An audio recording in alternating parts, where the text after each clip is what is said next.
I felt like if I played that amp, then I would catch some kind of infectious disease. Then I played one and I didn't catch that infectious disease. Howdy everybody, welcome back to Sunday Coffee, Guitars and Tones. This is the time of week where we just hang out, have a coffee together and just talk rock and roll. Yeah! I hope you've all had an absolutely phenomenal week. This week's been fantastic. My weeks are usually really great because I'm in here recording and playing music and writing music, and it's just such a fun time, dude. Seriously, I get to the end of the week and I'm just all smiles and stuff because, hey, you know, a couple more tracks have been done.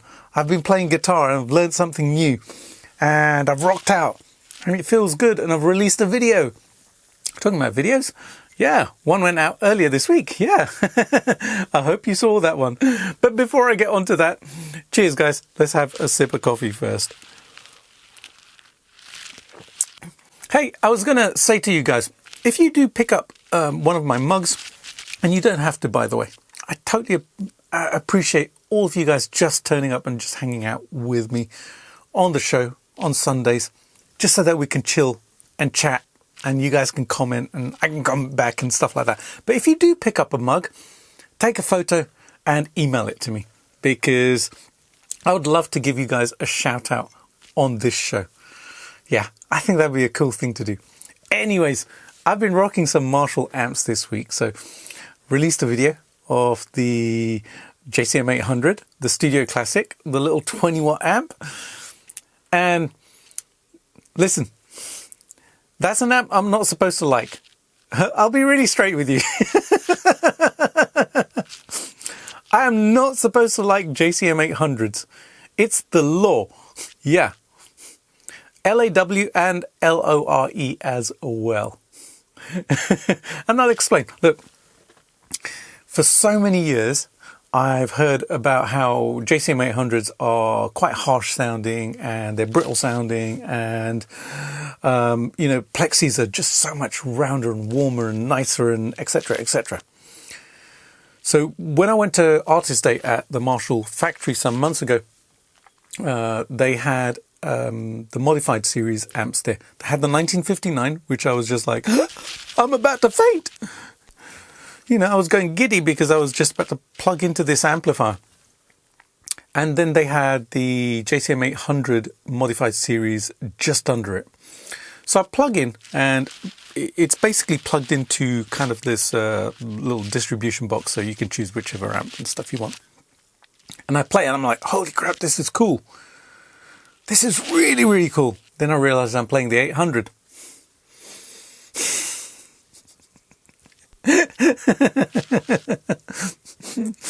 So, you know, part of me is just feeling like disgusted. What are you doing? Why are you liking that sound? You're not supposed to. But I'm loving the sound. Then I switch over to the 1959. Great amp, absolutely amazing amp. And the 100-watt version is just like, you know, it just blows your head off. You know, the amount of volume, the gain you have, the punch you have, the low end, you know. But I played it for a little while and then I wanted to switch back to the 800. You see, the thing is, right, over the years, right, internet law has basically said that JCM800s, they're not as good as plexis and stuff. And I totally believed it. And that's all it was. Honestly, it was just a belief. It was kind of like, you know, I felt like if I played that amp, then I would catch some kind of infectious disease. Then I played one and I didn't catch that infectious disease. So then I was like, now what? What do I do now? Oh my goodness. You know, my hand didn't fall off. I actually enjoyed the sounds that was coming out of it. In fact, when I switched between them, should I say this out loud? It feels like blasphemy to say I preferred it over the 1959.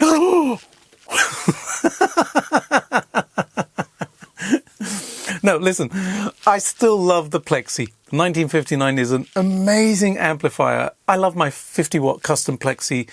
I adore the sound of that. And, you know, this week, while I've been playing the 800s, I have been actually switching between the amps and testing it with the Plexi as well, because I wanted to kind of just see what the difference in sounds was and, you know, response and things like that, because they are fundamentally the same amp, but they are also fundamentally different as well. You know, circuit changes and cascading gain stage in the 800 and things like that. So it's just really interesting, and I kind of got thinking, wow, I am disease free, even though I took a bite out of the forbidden fruit. But what a great amp.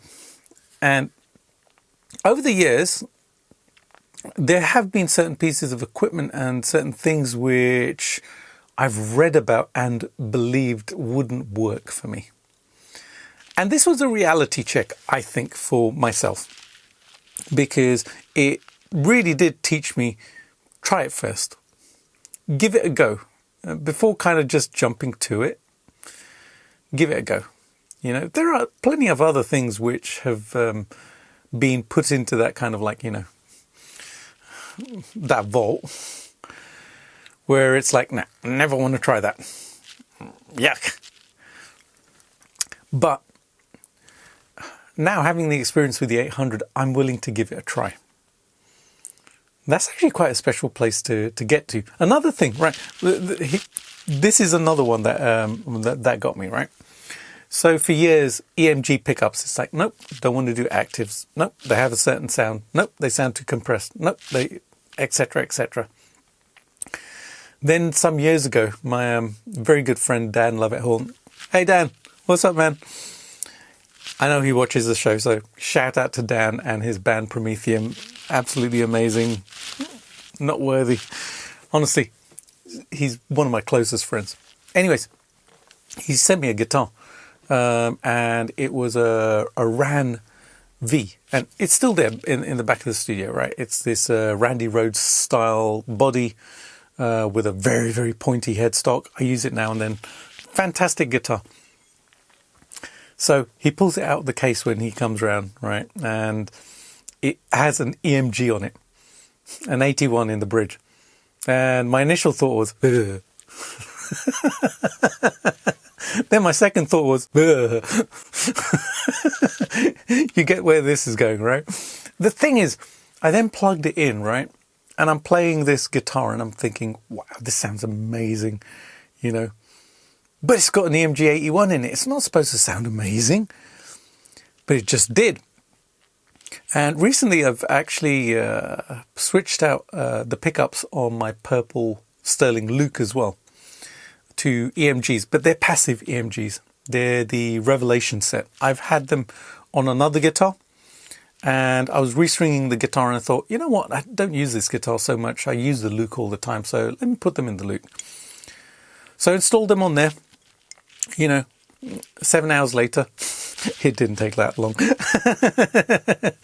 It did take a few hours though, because there were some things which were head scratchers. I installed an EMG afterburner in there as well. And initially when I plugged in, there was so much noise, man. It was just like,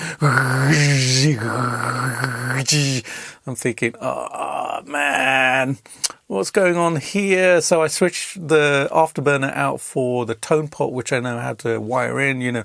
It's all plug and play with the EMG stuff. Anyways, so I get the guitar working, plug it in, and it's just like, wow, these sound absolutely stunning. But they say EMG on it. There's still that voice in the back of my head, which is like EMGs. And interesting thing happened actually. And this is one of the reasons I installed the EMGs on that guitar. Over the last couple of weeks, I've been watching all the live Metallica videos, which they've shot on the current tour. And first thing was like, I'm kicking myself because I didn't go to that tour because it looked incredibly cool. Second thing was, right, their sound was amazing. I know partly because of the fractal gear. Yeah, they use Axe FX3s, right? So I was kind of just quietly smiling. But then I thought, I would love to kind of try and nail that sound. And I found myself actually searching the internet for the EMG Hetfield pickups. I was considering buying them. I was like, I want to click the button. I want to click the button. I need some more pickups, even though I have like a big box full of pickups already. I need these pickups in my life. You know, but they're EMGs and they're actives. And I'm still tempted, to be honest. And I think over the years, as I've grown as a musician, I've come to realize that, you know, don't believe all the hype and the lore and the stuff like that, because until you actually try something out for yourself and you play it, you don't realize what it's like and whether it'll work for you. Regular viewers to my channel will know that I'm a big fan of even the EVH 5150 amp, right? Evolution of the PV 5150, right? I tried out a 5150 years ago and I just didn't like it. But I was playing it with the volume really, really low. So of course, I had no gain, sounded kind of thin, etc., etc. At the time I didn't understand how to dial in an amp. So years later, when I actually plugged into a 5150 and kind of, you know, put the volume up and the gain up and got it to where it was operating in its ideal place, then it was like, wow, I love this. It's got so much gain. It's got so much kind of just girth to it and punch and vibe. I adore it, which is why, you know, I have I have the EVH version, right? So I have the 50 watt and I have a 15 watt as well. And I love those amps. They're amongst my absolute all-time favorite amplifiers. The same is true with the JCM800. This week playing them has just been completely and utterly amazing. The little one sounds phenomenal. I just basically take it, turn everything on 10, and then I back off the mids. And it's just a really incredible sound. You know, put a boost pedal in front of it, it takes that so well. And then you've got the low sensitivity input, so you can get some clean sounds out of a Marshall amp. Some really good clean sounds. And then the modified series, you know, the Big Daddy. Man, it's just a ferocious animal. Yeah, completely untamed, ferocious animal. And playing it, writing with it, and recording with it, wow, it's been an experience and a half. So, lesson learned. Don't judge a Marshall by its designated name.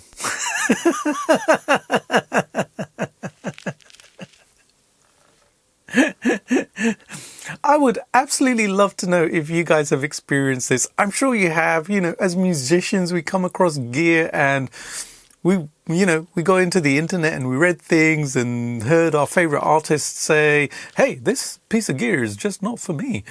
And then we kind of just dismissed it. We put it in the pile of, this will give me a disease if I use it. But trust me, try it out. Definitely try it out. If you don't like it after that, and there are some pieces of gear which I've tried, which I've heard about and I didn't like after trying them, then it's totally cool. But at least we know for ourselves, right?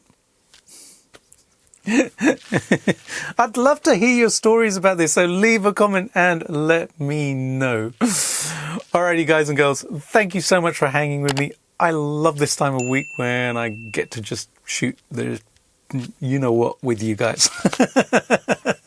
It's kind of like just sitting down with a coffee or a beer and then you know, just hanging out. All right, listen, have a wonderful rest of your Sunday. Enjoy your coffees. Have a great week as well. And I'll see you during the week with another one. Have a great day. Bye for now. And play those Marshalls, by the way, especially the 800s. He says after so many years. Cheers, guys.